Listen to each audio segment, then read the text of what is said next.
Hi, everybody. Today is Wednesday, May 21st, 2025, and our friends Ray McGovern and John Helmer are back with us. Welcome back. Thank you. You know, We know that Donald Trump finally talked with Vladimir Putin, a phone call which lasted more than 2 hours. And Ray, if you were to summarize what has happened in this call, what would you say? Was that positive, negative? Was that neutral? How did you find it? Well, not just because I thought this would happen, but because it did happen. The glass is not only half full, it's three quarters full, in my view. Um, Putin made it very careful, maybe made it very clear to Trump the day before that talk on the 19th. On the 18th, he talked to Pravda, to Paul Zarubin, his favorite reporter.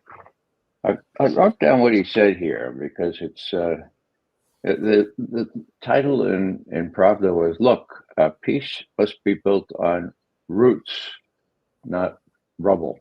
Okay. TV interview, Russia One with Pavel Zarubin. Russia has enough strength and resources to bring what was started in 2022 to its logical conclusion. Oh, okay, you start out strong, right? Putin laid it out.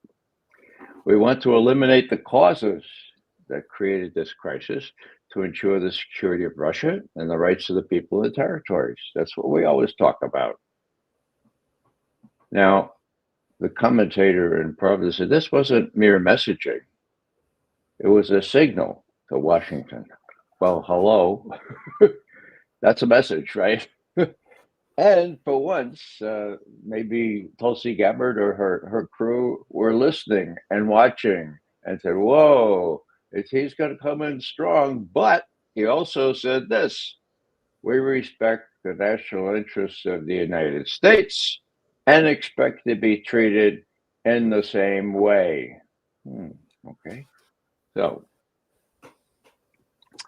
you want your interests respected? We demand the same, says the commentator in Pravda. This time, the US isn't blocking talks, it's enabling them. Trump is dialing in.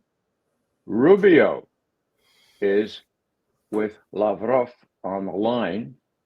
The page has been turned. This isn't a negotiation over terrain, it's a negotiation over time, over whether the 21st century is run by memory or by manipulation. Russia has chosen memory, and Russia remembers everything. Okay, we know that the outcome was rather flowery on Trump's part, less so, but just by a small margin on Putin's part. He talked about candid negotiations as well as very useful ones. Well, candid means obviously we talked about things that we do not agree on. So, my bottom line here is that Trump rose above the fray, dissed not only his European former allies, what we call a coalition of the brain dead, in my view, but he also stood up to people like Kellogg and people like Rubio himself. And one positive indication just yesterday was that Rubio was talking about going to the Pope's first mass. He said, I talked to a cardinal there, and that cardinal says, "What is with these Europeans? It looks like you guys want peace, and what's with the European? Can you understand that?" Rubio saying that on live TV. So they've picked up the cudgel. They've thrown it at the Europeans as well as the neocons in Washington. There's many a slip between cup and lip, but it looks like Trump has started a process here, which is going to take an awful lot more time than he thinks, but at least a process that is not going to involve more sanctions and more ostracizing the Russians and more dealing with the facts on the ground, which, of course, favor the Russians 95%. John, go ahead. I disagree with Ray in several respects. In the shortest possible terms, that is within the 24 hours, roughly speaking, in which the telephone call happened, and after that, Trump consulted his staff and they put out a tweet. There was basis for hopefulness based on one very clear thing, and that is that President Putin has signaled for a long time, and we've said it here, that he aims to make a deal. It's a priority, a Russian priority for President Putin to make a deal with Trump and to give Trump the sense of grandstanding that he's achieved this. On the other hand, within days, and with Trump has walked back several of these points, while Russia has stuck to its positions. The most important thing that Trump conceded was that negotiations come first, ceasefire comes second. Okay. On the other hand, the Europeans who spoke to Trump later, and I need to emphasize, in Trump's tweet, he left out Prime Minister of England, Starmer. He replaced Starmer with the President of Finland and the Prime Minister of Italy. So he changed the European lineup. Prime Minister Meloni issued a tweet and a statement indicating that she was on board with Trump in coordination, and so did Macron, and so did Stubb, the president of Finland. So they were emphasizing coordination, while at the same time, their formula had been ceasefire first, negotiations second. What we've seen since then are a number of clarifications on both the Russian side and the Trump side, which changed the picture considerably. In the small print, what we have is that Russia has escalation control now. It has control of the process with the formula it has insisted on, and that the Allies have rejected, apparently. That is to say, negotiations first, ceasefire second. So what we have is work in progress in Russia, in Moscow, to develop a memorandum, a new term sheet. That means rejection of the Kellogg term sheet, which had been agreed with the Europeans, and rejection of the Witkoff term sheet, which had been discussed with Putin and Kirill Dmitriev in past days. A new memorandum will go to the Ukrainian side and will go to the United States and to the Europeans. At the same time, Trump has walked back to some extent what the Europeans had insisted, and they did it again, as Ray said, at Rubio's testimony in the Senate committee the other day. Trump has walked back the notion about sanctions pressuring Russia to come to the table and make concessions quicker.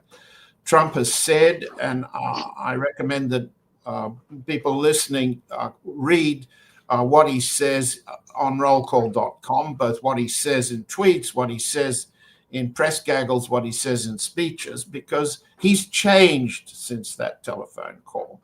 The minor way is that he walked back on the issue of sanctions. He didn't mention sanctions in his initial response to Putin. Now he says it's his decision to make, and he'll make it, much as Rubio had said, he'll make it when and if they decide that Russia's serious or not serious on negotiations. But far more important than this, and unnoticed really in the press and not yet reported in the hopeful coverage from Moscow, is Trump's statements on a new Star Wars. In the last few hours, Trump has said, and I'm reluctant to read it up, but I can wave the paper at you. He made a speech announcing the so-called Golden Dome anti-missile defense system for which he estimated to have a cost of something like $175 billion, and he's making a down payment of $25 billion. Now, what he's basically doing there is celebrating that he was achieving what President Reagan had failed to achieve years ago on Star Wars. He said they didn't have the technology then. We have the technology now. We have a perfect system to repel all enemy missiles.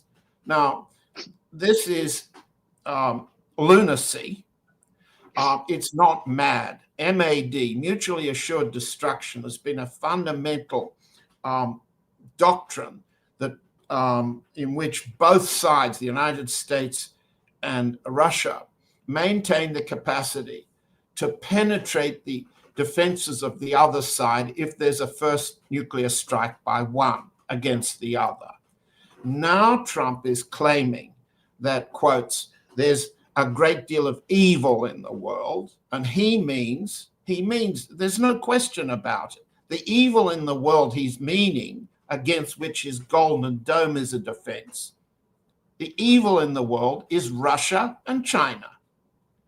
And his statements on the Star Wars defense, the Golden Dome defense, falsify the facts. He claims not a single Iranian missile penetrated the Israeli Iron Dome system. That's a lie. It's false.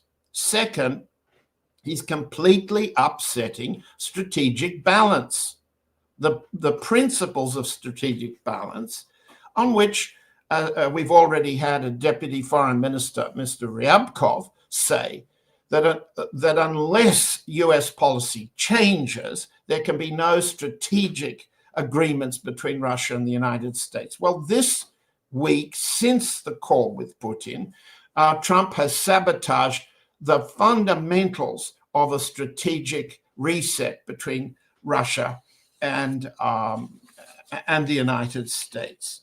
So on the small print, there's reason for hopefulness, as Ray has said, except that Russian commentaries, not state media, Russian commentaries, for example, Oleg Tsarov, who's a major Ukrainian opposition leader now living in Crimea, has pointed out that while Trump was saying there's reason for hope in the negotiation, he continues to supply arms to enable the Ukrainians to continue fighting.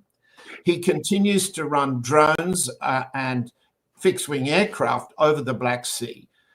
There was, in the last couple of days, new US drone operations and a new P-8 Poseidon aircraft operating. They gather, not only gathering intelligence, they're gathering data for the targeting of Ukrainian attacks on Crimea, as Tsarov pointed out.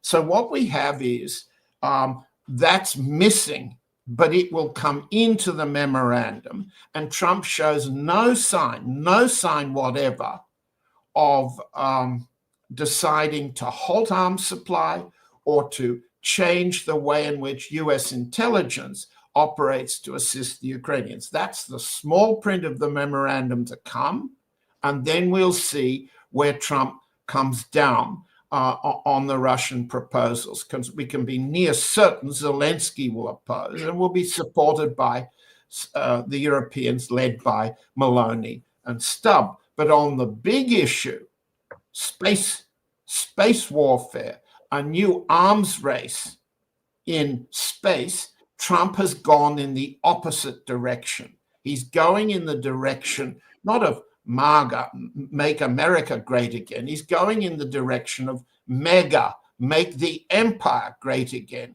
And just to add to the perception he has about fighting Russia, during that Golden Dome press gaggle a day or so ago, he was asked to comment by a placed reporter who asked him what's he think of the buildup of Russian forces versus Norway and Finland. Okay, and you look at the way he answered. This is the escalation of the Northern Front against Russia, involving Sweden and Finland joining NATO. And what Trump says is Norway and Finland will be safe, meaning he will guard their safety against Russian, quotes, buildup. Well, the Russian buildup is a response to the US-led buildup in Finland and Norway. So whatever front you look at and whether you go into space, what Trump offers Putin is far less than it looked when the telephone happened. Ray, go ahead. Yeah, I think we all agree that you have something to say. Go ahead. I know that we all agree that Trump is all over the place. So if he's all over the place, the temptation is to try to connect the dots anyway. And there are dots that people try to connect, but really are irrelevant one to the other or one to the others. Now, Trump owes the military-industrial complex big time. I mean, peace is not really good for the military-industrial complex, my God, you know? And so he needs to throw out some sops. And that's what I would call this Golden Dome or Iron Dome, whatever it is, okay? That's a sop. I'm going to do this. And as soon as he talks to Putin a little bit, Putin will say, well, check with your people. Can they really defend against Oreshniks? This is how fast they go. We already demonstrated. You want us to demonstrate it again? So what I'm saying here is that Trump has to say these things, has to sort of embellish his credentials as taking a hard stand against Russia. I mean, you know, a lot of it is PR, a lot of it is propaganda. I mean, why are the Russians reinforcing up in north? Because the Finns joined NATO. I mean, it's pretty clear, and the Swedes as well. I see a condition where you can separate out these things, and I think Ukraine is sui generis for whatever reason. And you know, I don't pretend to understand all these reasons. Trump and Putin have made that the overweening desire of both of them, the mutual desire to create a thaw, we used to call it, a thaw in the ice-cold, Cold War, a détente, a rapprochement. That's what both of them want. Now, Putin's in the strongest position here, and he prevailed.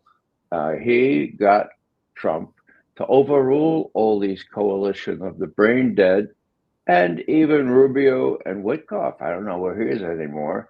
And it looks like they're going to deal on Ukraine. And I think this Pravda thing that I quoted in the outset, where, you know, we observe and we respect, that's the word, respect U.S. national interests. We expect you guys, you Russians, to do the same. You know, my notion is that the president's daily briefer told Trump the next morning when he had the call with Putin, and Trump said, well, yeah, you know, when the Russians try to put missiles in Cuba, we responded really forcefully. We broke the law, we imposed a blockade, we threatened a world war. So I understand that as Trump himself has called Russia's refusal to allow Ukraine and NATO, what do you call a rock solid position, okay? And so that's been cast aside. This other stuff is not really to be connected, in my view. It's interesting, but when, just as Reagan never really realized, this ABM, this Star Wars thing is feckless. It can never work. Putin made that very, very clear several times, one time to Western reporters in an interview that has not gotten much currency, but I can make available. He just said, you know, you guys waste a lot of money on ABM, you go right ahead. We got different ways to address this. So what else?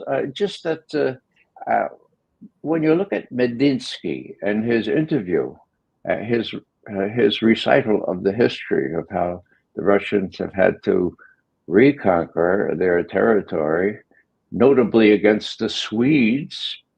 For 21 years, they fought the Swedes under Peter the Great. And they finally won at the Battle of Poltava. So, we'll go. How long do you want to wait? Says Medinsky. We've had the upper hand here. We're going to negotiate, and we're willing to make possible concessions. Whoa, said Medinsky. Okay, so there's flexibility there. I still see it's going to take a while, but I think that telephone conversation was a benchmark, and it indicates that Trump has found the courage to be sensible, realize what the equities are, and try to carve out the best position he can. Now, he also said, now this guy Zelensky, he's a really hard guy to deal with. We all know that. So how long before Zelensky shows himself to have an obnoxious but very weak hand, and Trump says, all right, well, we did our best. We're going to just go away, and we're going to end our military aid and our intelligence support. I think that may be coming, but it all depends on how Zelensky and his retinue behave. Again, we disagree here. I don't think it's true that Trump is all over the place. I think there is a consistent theme, and Ukraine is a minor part of the theme. Trump stands for mega, make the empire great again.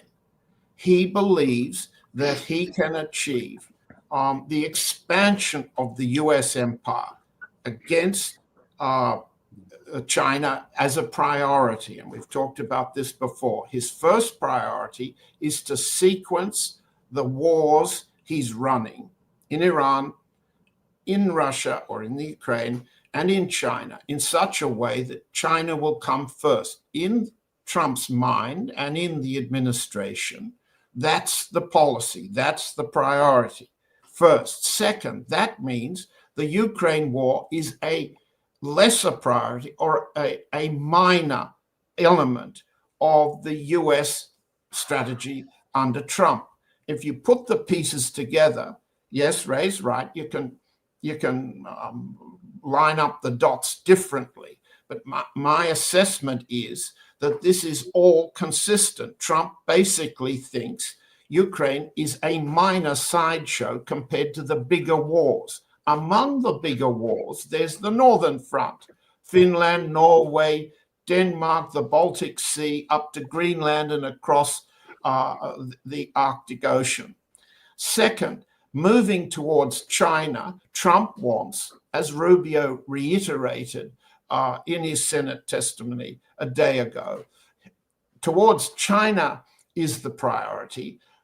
With Ukraine, they want to reduce their amount, the US commitment to fighting Russia there, and walk away from a sideshow. For Trump, in the building up and expansion of mega, make the empire great again, Trump wants to force the Europeans to fight that war. It's not a case of enmity or opposition with the Europeans. That's being exaggerated. The Europeans are now committed, and Ursula von der Leyen, the former German defense minister, was also included as president of the European Commission in the telephone call for the first time. Von der Leyen has announced a 695 billion euro program to rearm Europe. What's it rearming against? Of course, it's rearming against Russia. And Trump sees 695 billion euros going into the US pocket if he steps back and the Europeans come forward. And that's making a sideshow of the Ukrainian battlefield for the US and a central war for the Europeans. That's the strategy. Trump is behaving consistently. He believes not only in the exceptionalism of the US as the imperial leader here, but he believes that this sequencing will work. But that makes Ukraine battlefield a sideshow. Now, I'm glad Ray mentioned Vladimir Medinsky's remarks. Ray, as you remember, I'm glad you used the clip I sent you, but I think you've misinterpreted what he said. Magnitsky is nothing more than the executant of instructions from the Kremlin. In Istanbul 1, he got his instructions from President Putin, and Roman Abramovich, who was sitting beside the Turks in the background of Istanbul 1. This time, the instructions came strictly from a consensus meeting that President Putin held on the evening before Medinsky and delegation departed to Istanbul, in which the front commanders, the chief of the general staff, and briefed the group. The intelligence services were there, the foreign minister was there, and they formed a consensus. And President Putin's statement was, we formed a consensus, and they were the instructions. Medinsky took instruction. And when he gave that little history lesson at the beautiful palace which Russia occupies, consulate general in Istanbul, he was evading the question he was asked. He not only evaded the question of exactly what's the formula, what's the difference between the Russian side and the Ukrainian side, and what was discussed. He used 3 pages of handwritten notes for his history, a very valuable history, especially for those who haven't heard it before, a history of Russia's emphasis on the formula he was instructed to deliver. Negotiations first, ceasefire second. We negotiate while we fight. The reason we come to peace in those cases is we won those wars. And he very cleverly used a German, Bismarck, to end his conversation on Russia will get back what belongs to Russia. That was and more. Yes. And more. But the important thing is here, in general, he was answering the question for the Western audience, though he's doing it in Russian, with a selected Russian reporter, to demonstrate the formula instructed by the military at a consensus meeting in the Kremlin. Very different from before. Second, the history lesson was a lesson in what the Russian interests are. But as Ray said, yes, there's Russian respect for US interests, but not the US empire. There's a big, huge difference strategically, operationally, and tactically. And in the readiness of Russia and China and Iran and North Korea to contest the expansion of the US empire, that's yet to be tested. So Ray, you have to, Yeah. just if we assume that what John is talking about, he's talking about the American hegemony. Donald Trump, the main goal is the American hegemony in those regions. And do you think that Donald Trump, he mentioned the Golden Dome, do you think really Donald Trump wants to go in that direction? And as John mentioned, he sees Ukraine and the Middle East, Iran, as a marginal problem. There are somehow some marginal problems for the main goal he has with China. Well, the way I look at it, it's a totality here. No longer can you look at Ukraine and look at China and Russia. It's 2 against 1. In other words, the Chinese are right in there with the Russians, supporting them on Ukraine. I noticed that the Chinese Foreign Ministry spokesman just 2 days ago put China right in Russia's camp, saying, look, we support these negotiations. We support how this is going. This is big. This changes the whole calculus. Now, if you think the Chinese are going to allow Russia to lose in Ukraine, I have a bridge I can sell you in Brooklyn, okay? The Chinese are in there full square, and the North Koreans, for God's sake, now we know they did actually have their troops at Kursk, right? So Putin is sitting pretty. He's sitting there, and Medinsky is reciting this history saying, okay, look, I represent Vladimir Putin. Unlike John, I see no difference between Istanbul 1 and Istanbul 2, except for this. Trump says, we got to get talks started right away. Putin says, you bet. I'm going to appoint my A1 team to pick up where we left off in April of 2022. And I'm going to convene all my important generals and admirals and all my security people. We're going to decide what we decided to do 3 years ago. We're going to negotiate, but I'm in control. Everyone knows that Putin was personally in control of the negotiations between Zelensky's folks, Rahmania, the fellow who he appointed, and the Russian side. So what I'm saying here is that a lot of this is PR. A lot of this is designed by Putin to please Trump. Say, yeah, you're right. You're absolutely right. We're going to do these talks. We're going to have an A1 team. And look at all the support I have. Well, he had that support the first time around. The big thing here is China.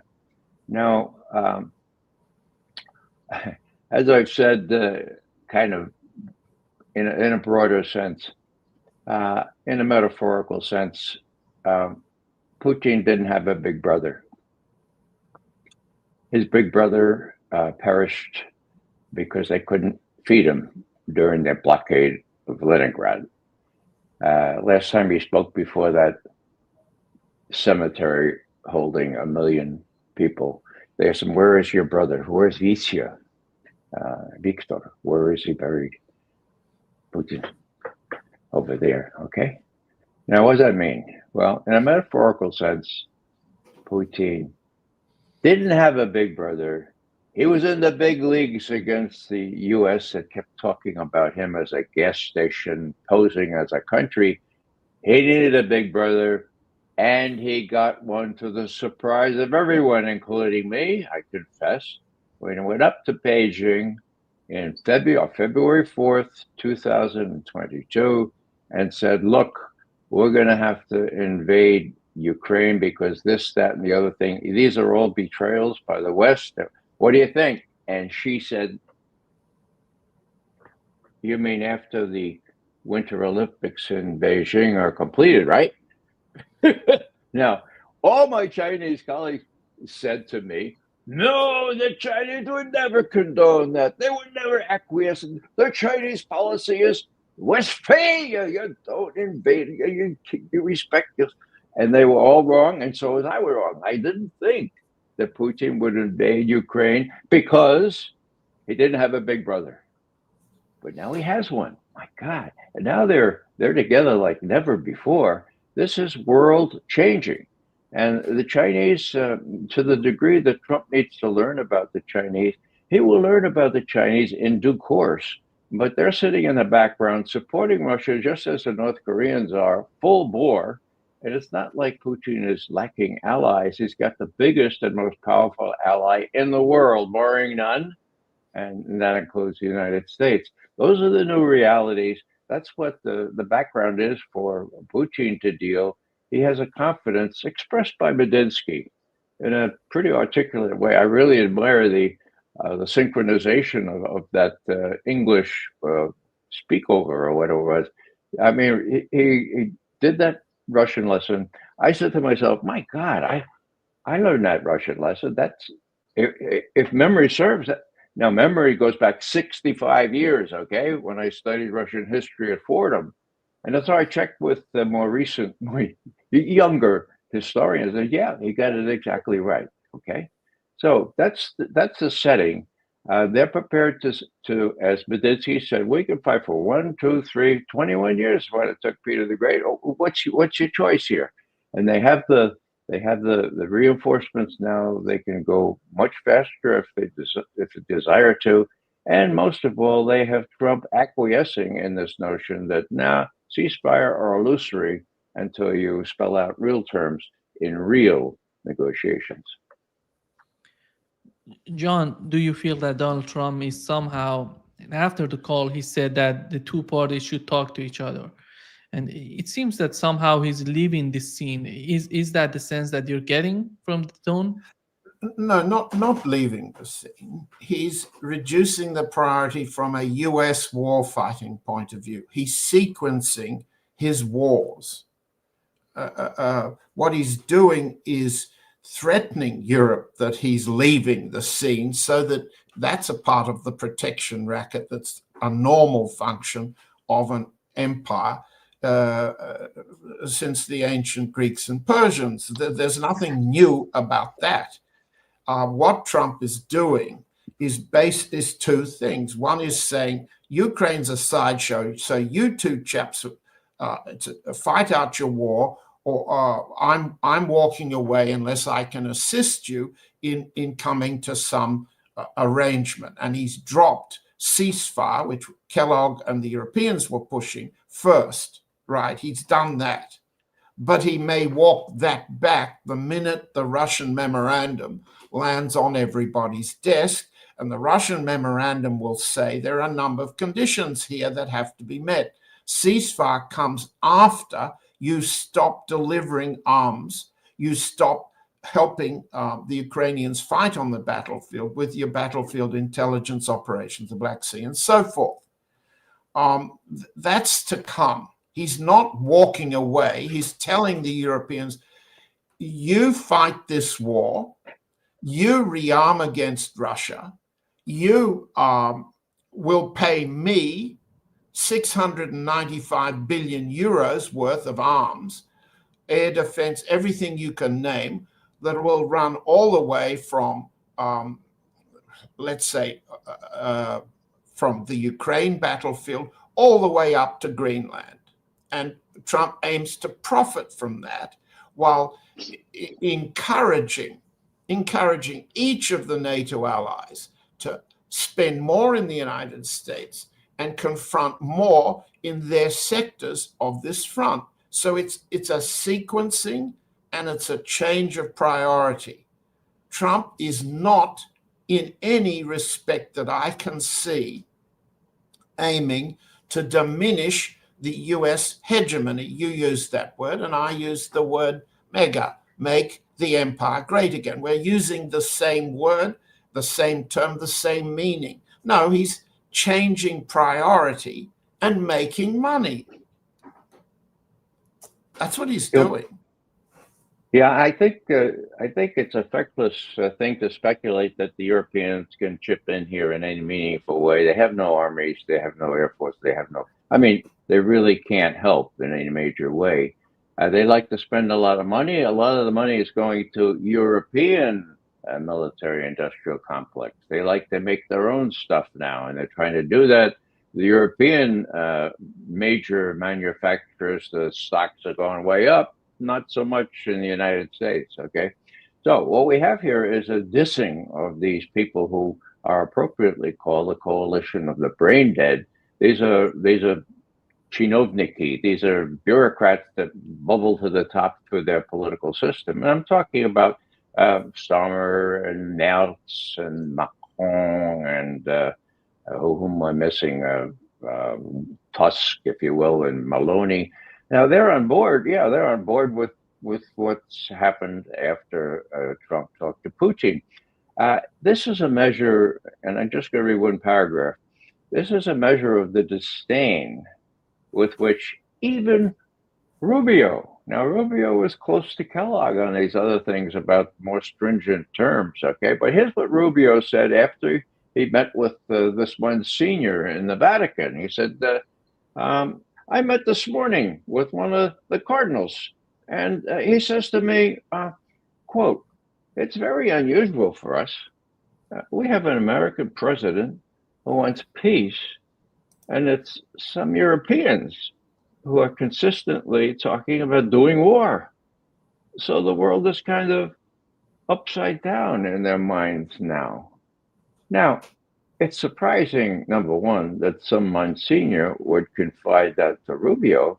It's doubly surprising that Rubio would share that and say, look at these crazy Europeans. Even the Vatican says they're crazy. They're upside down. So I think that when the Europeans come to their senses and they realize what they're going to have to do, so social benefits in places like Germany, Denmark, France, to fund these military operations, they will realize, whoa, Biden was lying. Putin doesn't want to even take over all of Ukraine, much less Poland, much less the Baltics. That was all a big lie. It's no threat. Once they realize that, or once they admit that, then there's going to be no rationale for spending all this money, and they'll get back to a peaceful Europe that I was accustomed to 2 decades ago, where they cared more about people than they did about building arms. So I think the future is bright, but it's going to take months and months and months to work this thing out. And the big news is that it can be worked out without bone-crushing sanctions, to quote Lindsey Graham, and without feckless other measures that could only impede negotiations rather than foster them. I disagree in the following ways. I think that we haven't had a very peaceful Europe in the last 20 years. We've had ever since 1945. No, I said 20 years ago. 20 years ago, John. Yeah. We've had a US policy of intervening in the politics of every single European state to arm them, control them, select their political elites and control their business and political alliances to the benefit of the war against the Soviet Union first and then Russia second. Now, no problem with that, John. No problem with that. What I'm saying is that it was the U.S. that toted up all the money now for that. And now it's going to depend on the Europeans. And they ain't got that kind of money, and they don't have that kind of capability, and won't have for a decade or so. They're going to borrow, according to von der Leyen, they're going to borrow, they're going to lend, and Germany will lend itself to buy from the US. But let's go back to something you know about very well, Ray, the CIA. The CIA has just appointed a new DDO, Deputy Director Operations. According to the only piece I've seen, the FT, the Financial Times report, this chap has been a station chief somewhere in the Middle East, but they conceal his name and they conceal the Middle Eastern station first. Second, he's very popular, said the Financial Times, and the CIA. Now, take that particular anonymous appointment from a man who might have been running the war against Hezbollah from the Beirut station, or who might have been running the war against Iran from the Baghdad station. That's a man, I think it's a man, the FT says it's a man, who's very popular at dirty tricks. Now, one of the tests of DDO is what kinds of operations they run in Europe, in Romania, in Poland, in Germany, in the United Kingdom, in France, in all of these countries, to make sure that the very positive sentiments that Ray has just enunciated, the popular opposition to war, the popular support for welfare and home comes first policy, to make sure they do not get elected. And if necessary, the CIA, the US policy, the mega policy, supports people like Merz, referred to as a Nazi by former President Medvedev in Moscow, will try to ban the most popular of the opposition parties in Germany. President Macron runs the country by diktat now and has managed to survive all of the opposition in the Assemblée Nationale. We have, it goes on and on and on. So if Ray knows who the DDO is now, let's hear what that person's record is for non-interference and peaceful coexistence with Europe or with the rest of the world. I don't think so. John, I don't know who it is. Most of my contacts at the old coffee shop or factory, we used to call it, are dead now. You know, I'm reminded of my grandmother used to say, they're all dead now, all of her friends, as if it was their fault, right? Well, either they're dead or they're not talking to me anymore. But it's really not relevant in my view. It's a dot that, shouldn't you shouldn't try to connect these dots. This guy is going to do what he's told. Okay, he's going to do what Tulsi Gabbard and the head of the CIA tell him to do. Now, to the degree the policy changes, to the degree that Trump says, no, we don't want to team up with the British anymore and keep Zelensky in power and write his speeches and all that. We don't want to do that anymore. They will stop doing it. So it's kind of irrelevant who this guy is. That he's popular with the troops, that too is irrelevant. That could mean many things. So let's not connect that dot where, in my view, it doesn't really connect. Yeah. John, here is what the other sideshow, if you would like to quote them as to emphasize them as sideshows, is in the new attitude on the part of the Trump administration in somehow finding a path toward negotiation and agreement with Iran. And so far, we've been hearing that Witkoff, anytime he goes and talks with Iranian, comes back and changes the rhetoric. Right now, he's talking about no enrichment. Here is what he said. I want to know, what do you make of it? Well, the president has been very clear. He wants to solve this this conflict diplomatically and with dialogue. And he's given all the signals. He's directly sent letters to the supreme leader. I have been dispatched to deliver that message as well, and I've delivered it. But on the other hand, we have one very, very clear red line, and that is enrichment. We cannot allow even 1% of an enrichment capability. We've delivered a proposal to the Iranians that we think addresses some of this without disrespecting them. And so that's important. We want to get to a solution here, and we think that we will be able to. But everything begins from our standpoint, John, with a deal that does not include enrichment. We cannot have that, because enrichment. Yeah. Well, John, he was talking to you. Yeah, the John he was talking to was another John, and there are lots of Johns. Who was he talking to, after all? The president himself has said that the goal of the negotiation with Iran is that Iran will not have a nuclear weapon, a bomb. The president has not referred to the level of enrichment that is required for civilian nuclear development. What Trump has said in the past, and we're reminding you because all of your colleagues, Nima, on your valuable program have made the same point. There are some things that are simply non-negotiable for Iran, and civilian nuclear power is one of them. That's an enrichment level of somewhere between 3% and 20%, not zero. Trump has said Iran's got plenty of gas and oil. Why don't they burn that for their energy needs? And Witkoff was implying that he's got an energy solution, the sun, the wind, and everything else that hangs in the resource balance for Iran that will substitute. Well, it's not negotiable. It's simply not negotiable. Second, the other Israeli demand, and Witkoff has so far been silent about it, we'll see what John explains this to, is the demilitarization of Iran.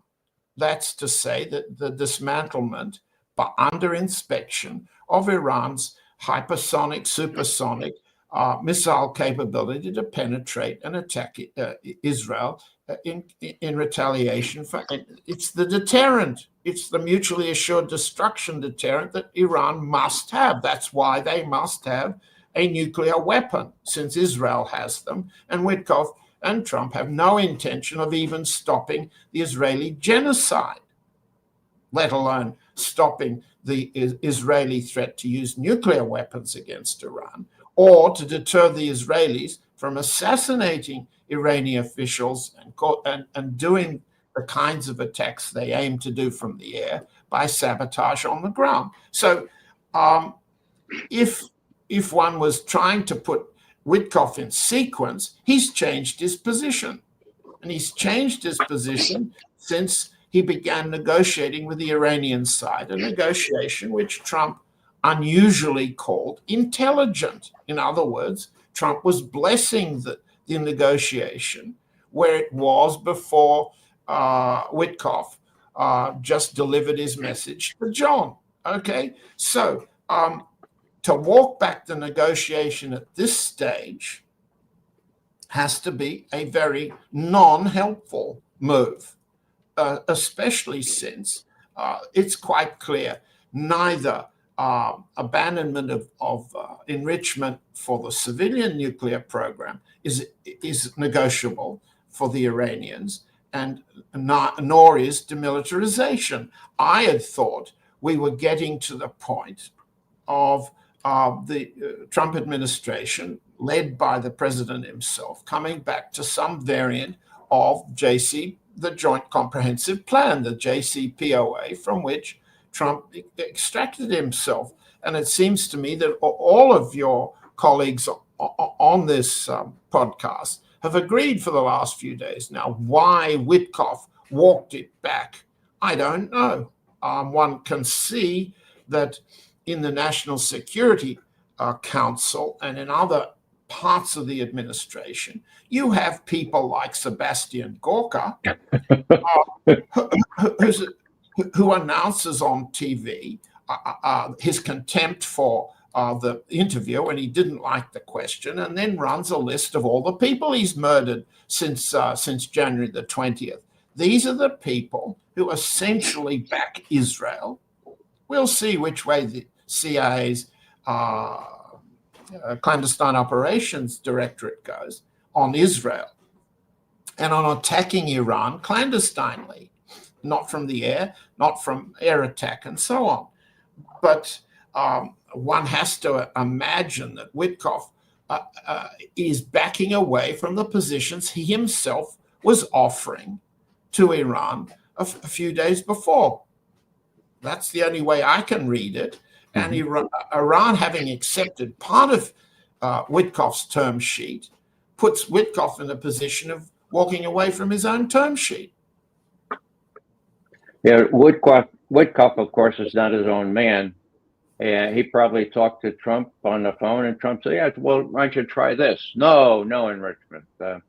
In other words, they're all over the place sometimes, and Witkoff is no exception.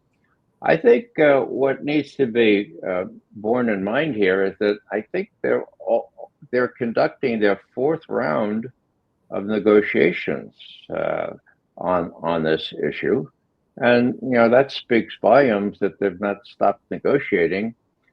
There are alternative proposals going back decades. Some from Brazil and South Africa saying, we can limit the degree of enrichment, or we could ship some of the uranium out and have it on call, or what you need for medical purposes. So there's a degree of flexibility there, but the predominant reality, as I say it here, is Israel. Israel is the fly in the ointment here. And what's different now? Israel is deterred. Iran has an incredible ability to send hypersonic missiles and other missiles, and so do the Houthis, for God's sake, into Israel proper. And Israel is also deterred because of the U.S. military bases around in that area, which are vulnerable, very vulnerable to any kind of Iranian counterstrike if the U.S. is mousetrapped into supporting Netanyahu. So, just that history has a way of repeating itself, and that's one of the things that Medinsky said, right, about the Polish Northern War, get rid of the Poles, and okay, well, here I'm painfully aware that this happened before. Israel got us into a war in Iraq. I'm more and more convinced. I used to say three factors: oil, Israel, and logistics, the permanent military bases.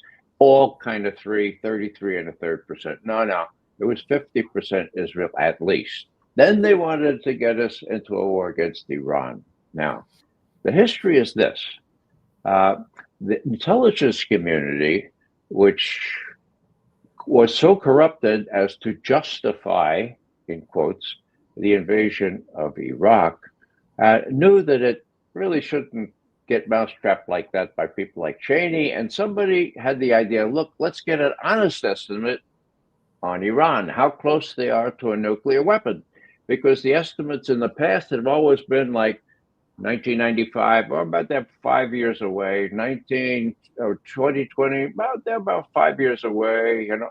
So they want to get a realistic assessment. This is just guesswork based on Israeli intelligence, right? So they appointed this guy for the State Department. He was a terrific guy. His name was Tom Finger. And he had run State Department intelligence and had taken copious footnotes from those, I call it the Whore of Babylon, the one that was issued on 1 October 2002, which said, you know, you can vote Congress for war because otherwise you get a mushroom cloud, that kind of stuff. So anyhow, they picked Tom Finger, and he said, no, I'm not going to do that. I don't want to. Look, Tom, you bring your own people in here.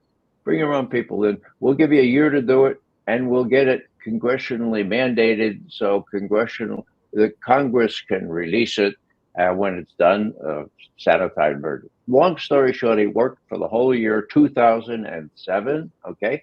They had some luck. They had some new information came in, and they issued a national intelligence assessment in November 2007, which said, main principal judgments, Iran has stopped working on a nuclear weapon at the end of 2003 and has not resumed work on a nuclear weapon.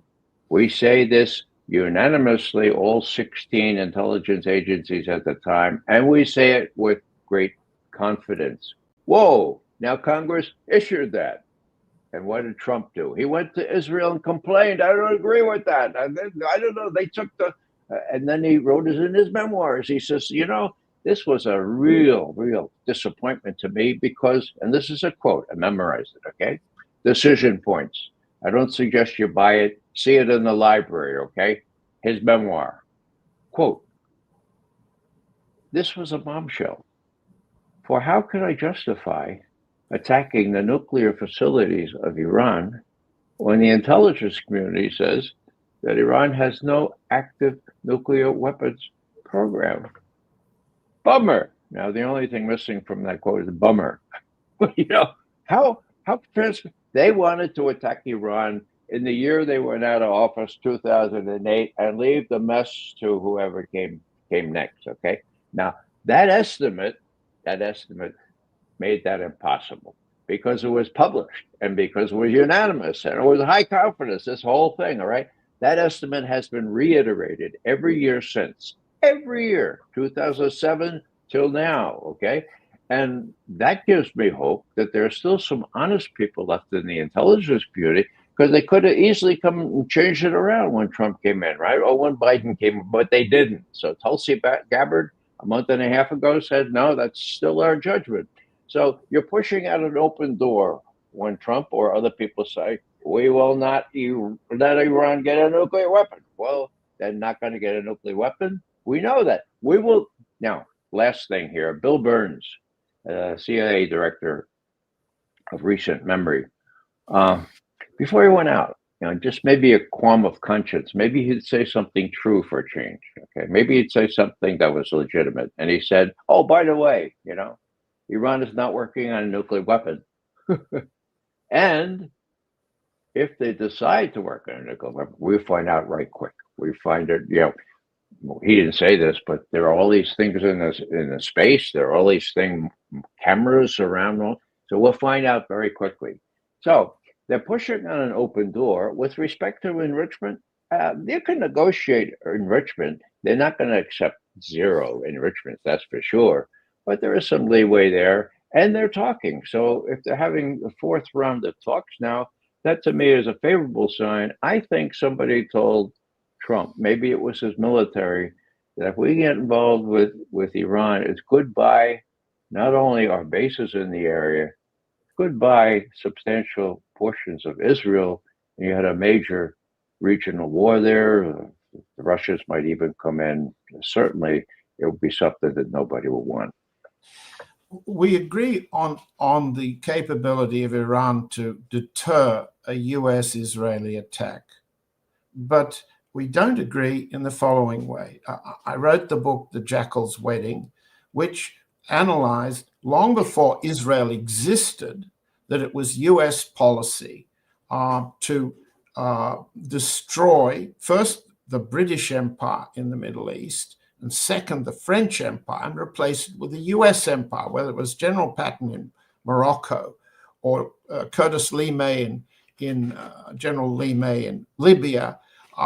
The attitude, the policy has been make the empire great again. The object of this strategy before Israel existed was to establish US hegemony in the Middle East and aim it at the Soviet Union. So Iran was a crucial but ambiguous power in the region, rather too big to topple the way the CIA did to Syria, the way it attempted in Libya and ultimately in Iraq.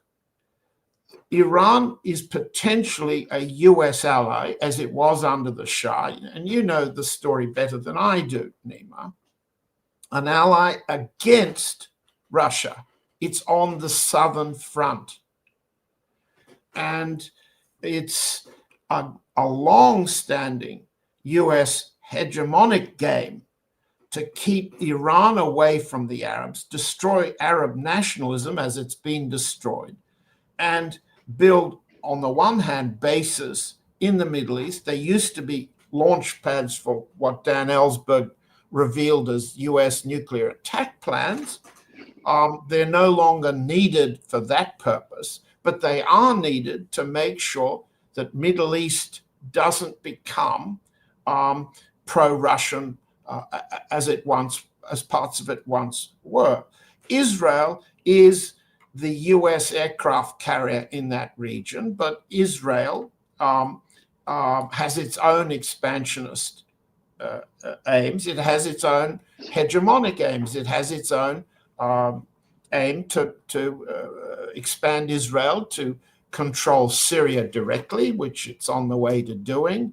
And to the degree that there's always been a tension between the Jewish community, the Israeli community, and their lobbies in the United States and US policy, it's been over how far to go against Iran, and how far to maintain for the US strategic benefit Iran as a platform against Russia. That's precedes Israel. So I don't, from time to time, you can say Israel has more influence on the US, less influence, but underlying US strategy is always independent of Israel and always sees Israel as a tool of US expansion or US control. In this state, and it's been the same state since the end of World War II, since the removal of the British and the French as imperial controllers of the Middle East, the British in particular from Iran. Since then, the US has changed its positions. I remember in the late 70s and 1980s, the US didn't like the rise of Saddam Hussein and the rise of Iraqi power, both militarily and financially and in oil terms. But it saw Saddam as a weapon against Iran, certainly after the Islamic Revolution, and encouraged Saddam. The Soviet Union was discouraging Saddam from attacking Iran. The US was encouraging. So it's a complicated story, changes from one decade to another. But at bottom, I don't see Israel as the fly in the US ointment. I see the ointment as US, and there are a number of flies that the US aims to control.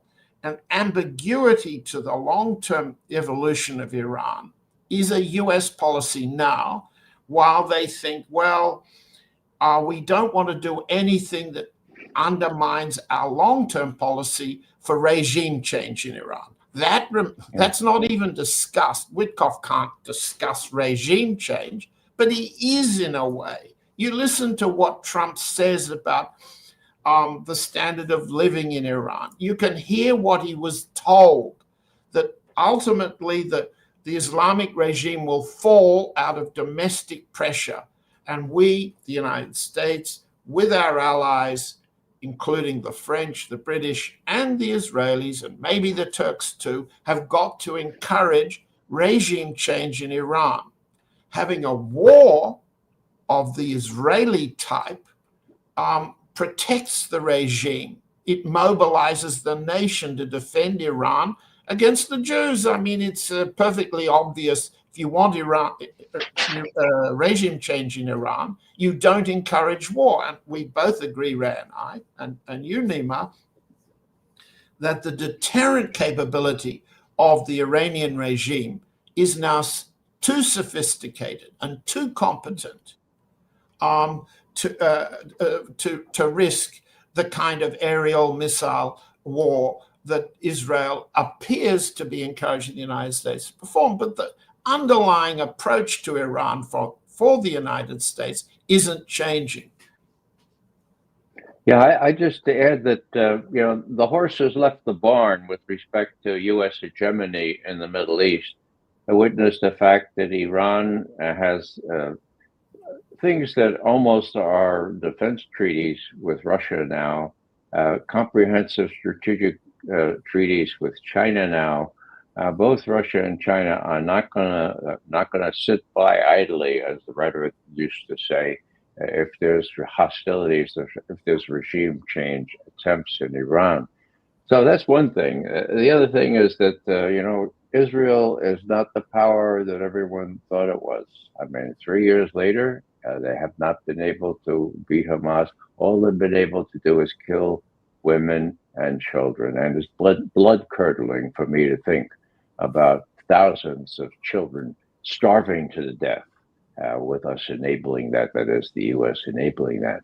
But Israel, as a military power, well, they got real problems. And to use another metaphor, if we're going to talk about they being the aircraft carrier of the U.S. in the Middle East, well, if that aircraft carrier turns real quickly, they're going to have helicopters drop off the side 2 times, maybe 3 times before we know it.